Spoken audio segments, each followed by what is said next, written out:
We begin with a breaking news alert. U.S. Vice President J.D. Vance and Special Middle East Envoy Steve Witkoff are heading to Israel this week. Their mission? To push forward Phase 2 of the Gaza ceasefire deal. This high-stakes trip comes at a perilous moment. Israel is accusing Hamas of violating the agreement overnight, claiming they attacked Israeli troops inside the Gaza Strip. We've seen videos showing plumes of smoke rising near the Gaza border this very morning. Adding to the tension, the State Department has issued a warning about credible reports that Hamas might break the peace with a planned attack, not just on Israeli targets, but on Palestinian civilians as well. At the heart of all this are the hostages. The U.S. and Israel are making a major push to bring home the bodies of the 16 hostages still being held in Gaza. It's a humanitarian crisis as much as a geopolitical one. The families of those hostages are desperate. They've sent a letter to Vance and Witkoff, expressing a heartbreaking fear. We fear our loved ones will be forgotten and their fate will remain unknown for decades or even forever. Just overnight, Israel received 2 more bodies, now identified, but the fate of the remaining 16 is a constant, agonizing fear.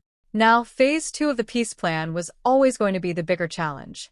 Vice President Vance has expressed optimism that this could be the beginning of a new chapter, a path to long-lasting peace. But that path is shaking right now.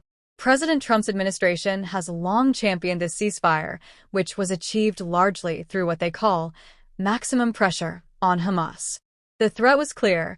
If Hamas didn't come to the table, Israel would be unleashed in Gaza. The big problem now is that we're seeing Hamas potentially revert to form, not honoring a ceasefire agreement. And this follows a separate, very inflammatory incident. Israel killed a Palestinian family near the so-called Yellow Line, the internal line dividing Israeli and Hamas-controlled territory in Gaza. While Israeli forces say the vehicle posed an imminent threat after crossing the line, the loss of life, including children, is incredibly inflammatory. It all adds up to a situation where things could blow up again, as one analyst put it.